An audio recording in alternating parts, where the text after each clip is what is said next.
Tell me the story about the F450. I'm very afraid. I'm honestly freaked out for him. Why did we get a $120,000 truck? I'm going to kind of open up. We can post this or we can't, however you guys take it. It's been tough working with some of the guys on the team. They're both constantly late to work. They're just being inconsistent, not showing up for work. So 15, 20 minutes, and the dispatch manager waiting on these guys to start the day.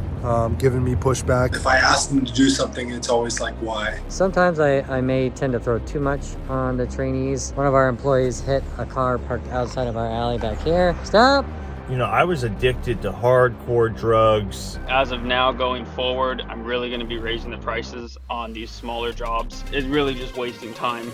He ended up damaging the side of the truck. He hit a stop sign. Typically comes down to this, where people have maybe a misunderstanding of how the services are being carried out. I just want to show you that we work in the rain too. One of my guys slept in. He's not here on time. The crew already left out. I'm gonna let him go.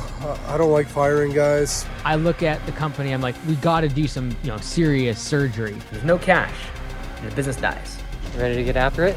Yeah. All right, cool. 60% of businesses will fail in their first 3 years. I'm Mike Andes, and I'm on a mission to fix this. I know the fear, and I felt their pain. For the next 30 days, these owners will be sweating it out while trying to avoid becoming another statistic on this season of Business Boot Camp.